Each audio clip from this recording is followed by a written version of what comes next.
Hello everyone, I hope you are doing well.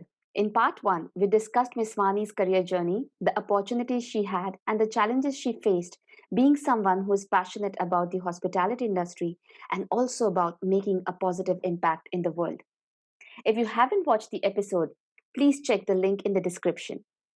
In part 2, we will learn about how a typical workday looks like for Ms Vani as a director of human resources for a luxury hotel chain. We will learn about the latest trends in the industry and words of motivation for our community who are starting on their career journey. Lots and lots of value for all of you. So tune in.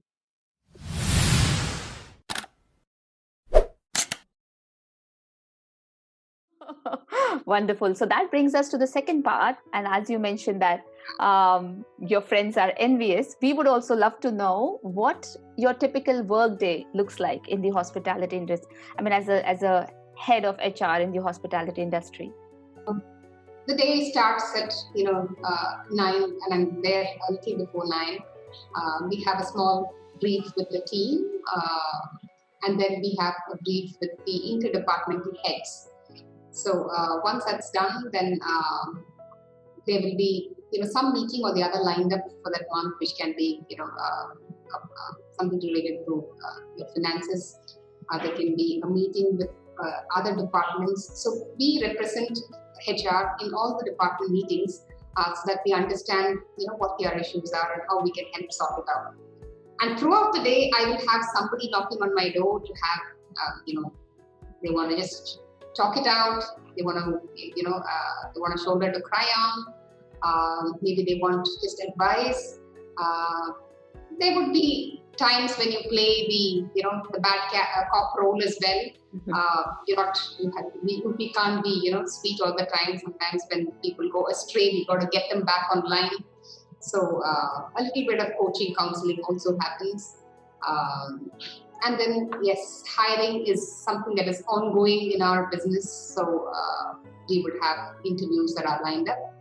Now these days, most of it is virtual, but even that has to happen right away. And then towards the end of the day, again, we group up to see, what we have done for the day, what has to be done for the next day. We keep doing a lot of activities for the staff. So we prep for that. So weekly we have some activity that we conduct. So we kind of ideate as to what we can do. We do, so the whole hotel is broken into houses. So we do like inter-house competition for them, which is on a slightly larger scale. So it's fun. So HR is the one who's doing everything. So when each program that we conduct for the team, we don't do it as a tick in the box exercise. We want the staff to actually have fun, because after having being on their feet, and the hospitality line is all about being on your feet. Most of the departments are. This one hour, they laugh it out, they let their hair down and enjoy, is very important for me. So nothing is like Namki Vaste work. It's all, we do a lot of prep before we do an activity for them. So that's about how the day goes.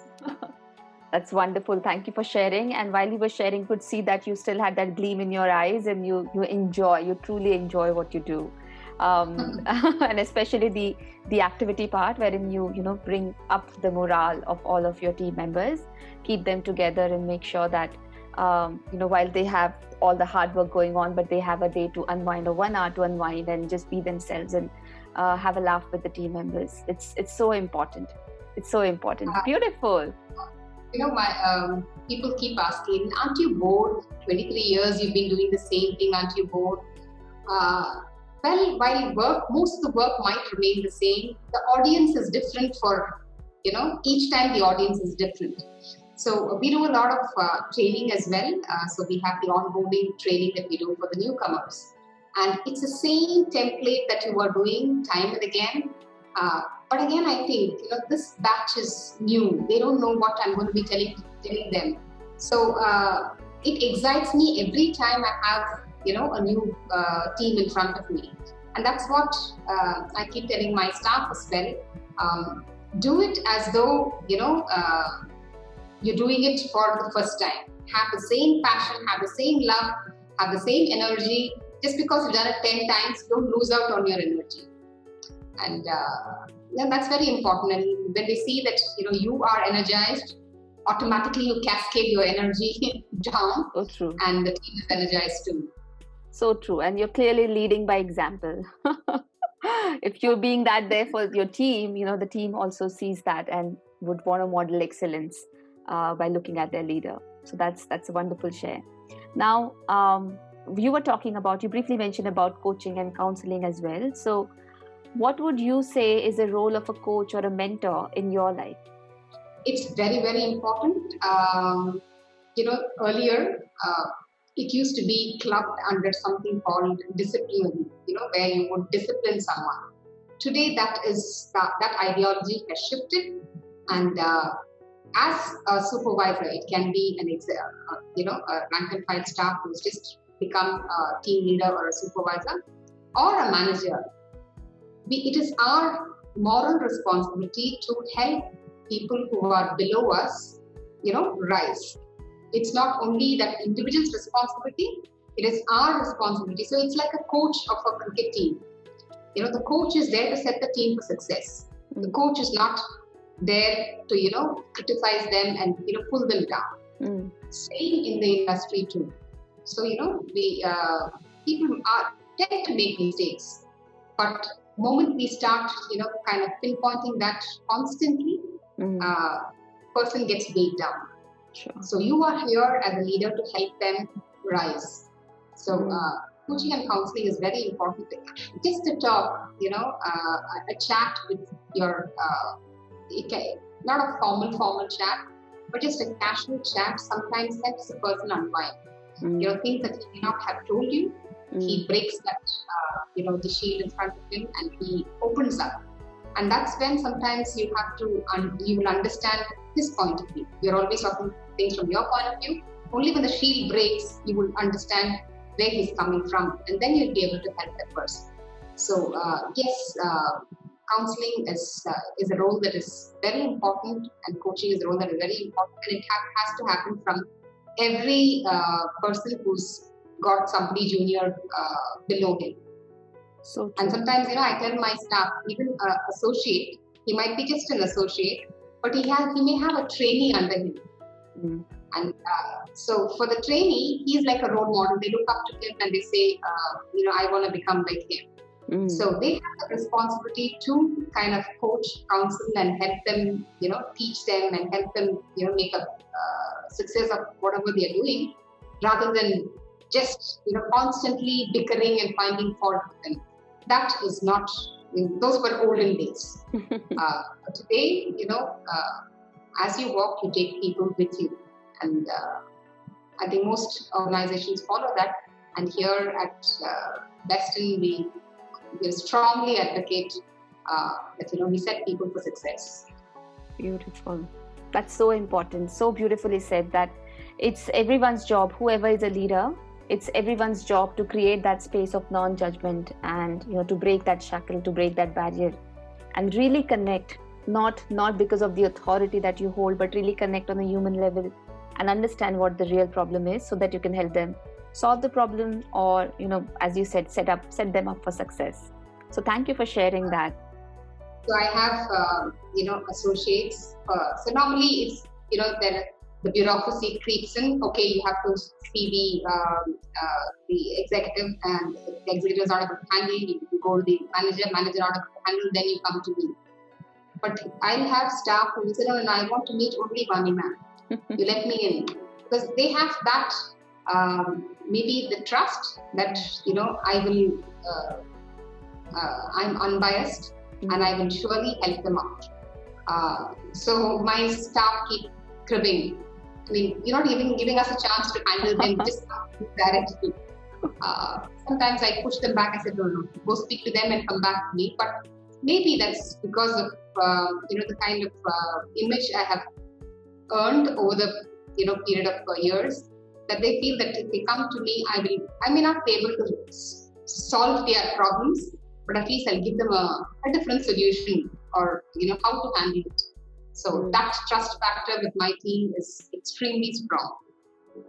So true. Trust is such an important element when it comes to the leadership, especially.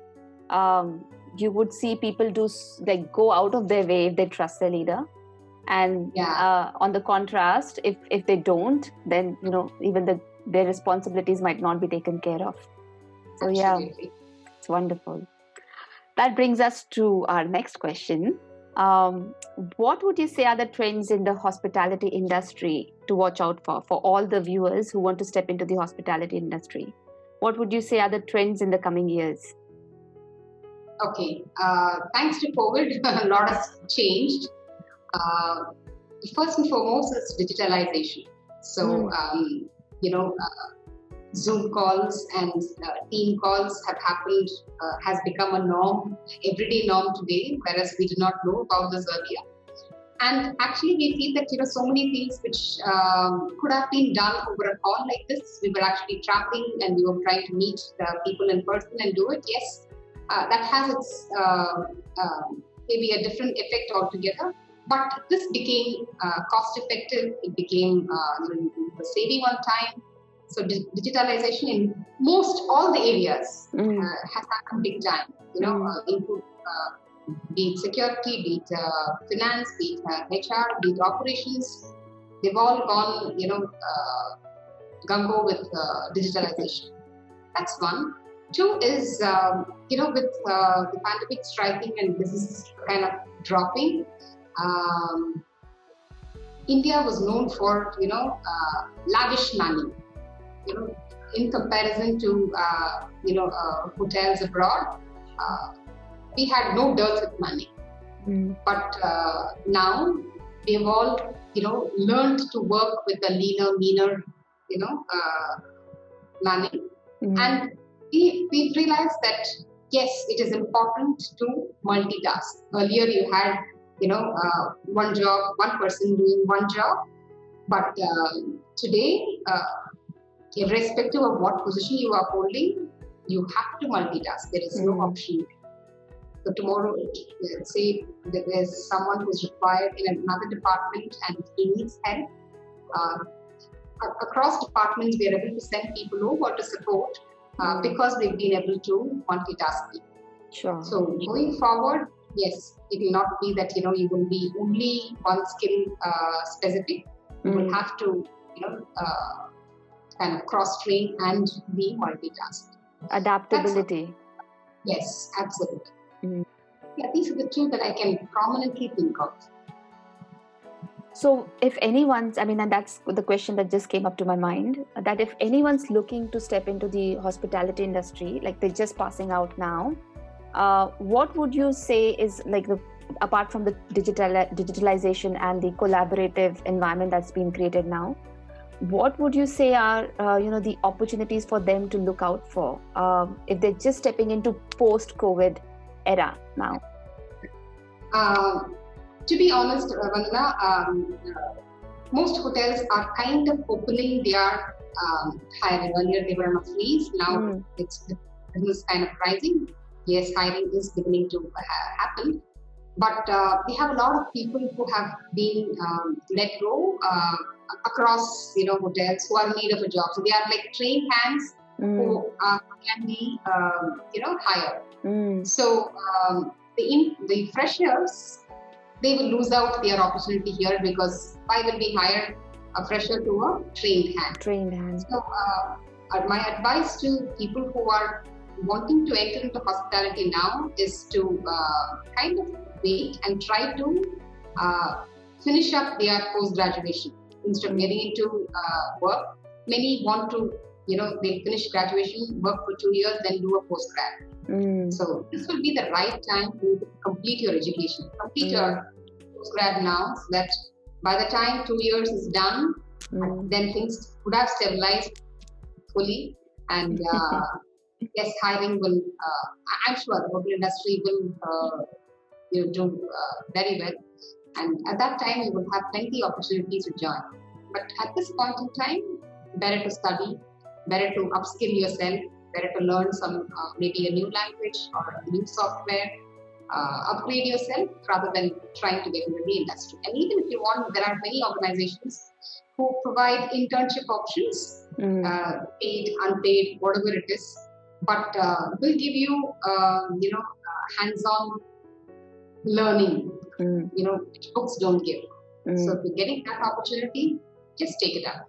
Don't be stuck to, I want a job, because it may not happen immediately. Any option to get exposed to the industry, I think people should take it up. Beautiful. That's such a practical tip, and thank you. I'm sure our viewers are taking a lot of inputs from that. And I have a very curious question now, because you're in the hospitality industry, as you said, your friends are envious, and we have all these thoughts in our mind. Do you really get to visit like all these awesome properties? Like, how is it? It must be so exciting. Like, a hotel usually has many different properties, right? And in it, all these wonderful, beautiful locations. Like, do you get to travel and visit all of these, awesome places? Yes, it used to happen pre-COVID. Sure. Now it's on a halt now, but I'm sure soon things will start again. Yeah, yes. This is a temporary stop. I mean, of course, COVID is not here to stay. That's at least what I believe. It's not here to stay. We all will learn and grow through it. But yeah, I mean, in the olden days, we'd always see, as you said, there'll be pictures and these beautiful locations and this wonderful rooms, and so that is a point of envy for rest of the people who are not in the industry. Trainings that happen, and most of the trainings will be off-site, so it may be in another hotel. Sometimes we do cross audits, so in that excuse we will get to visit other hotels. Sometimes it will be just workshops that will happen, or South Indian hotels get together and we meet. So yes, there was ample opportunity before, and we're waiting for that to restart. I'm sure. Wonderful. Thank you for sharing that. That brings us to our last question. What would be your words of motivation for all those who are looking to step into hospitality industry, and especially for women? Well, it is not easy. The industry is quite demanding, but my only word of advice would be never ever give up. Whatever comes your way, I believe that for every problem, there is not one, there is not two, there is 6 solutions. We just have to find them. So never ever give up. Industry requires you to be very strong on integrity.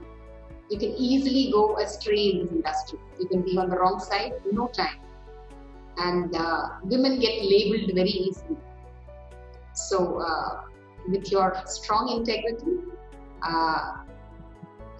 you should be able to set, a good name for yourself, and that's very important for you to, be able to climb in this industry.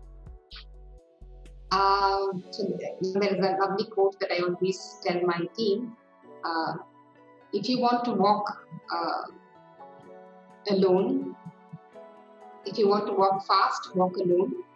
If you want to walk far, walk together. So it just says that you cannot work alone. You cannot work in silos when you're working in the industry. You need to be able to have a great personal rapport with people from the other departments, because one department is always dependent on the other. So if you're able to have that good interpersonal relationship with everybody across the hotel, then you will enjoy working. It will not be just work, you will just enjoy what you are doing. So never ever give up, have a great rapport, and remember to respect each and everybody who's working in the hotel. Again, this is one industry where we don't say it's a white collar job or a blue collar job. Everybody is same. We all eat in the same place. We all eat from the same plate. So there is no bias with positions at all.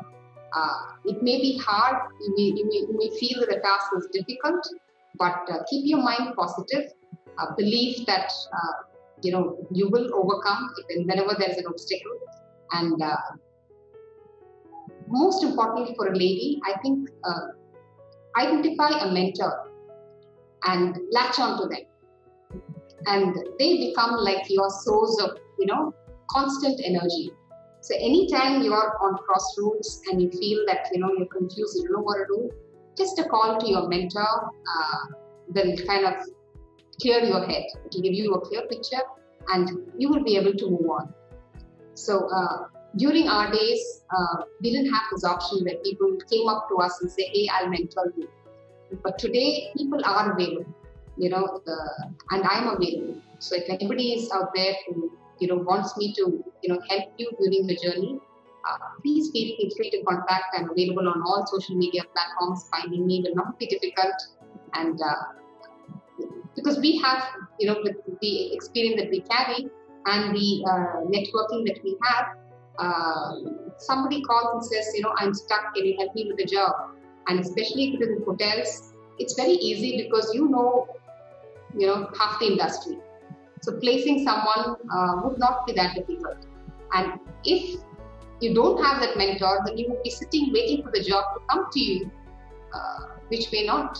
So have a mentor, and that actually works for you. Wow, Ms Vani, thank you so much, ma'am. Thank you for this amazing share and your words of motivation truly coming in from the heart. I loved having this conversation with you and taking in these wonderful nuggets of wisdom. And I'm sure our viewers did take a lot of value from our conversation. Thank you so much. We really appreciate your time. And yes, we'll be sharing all the details with our viewers so that they can get in touch with you if they have any questions. Thank you so much.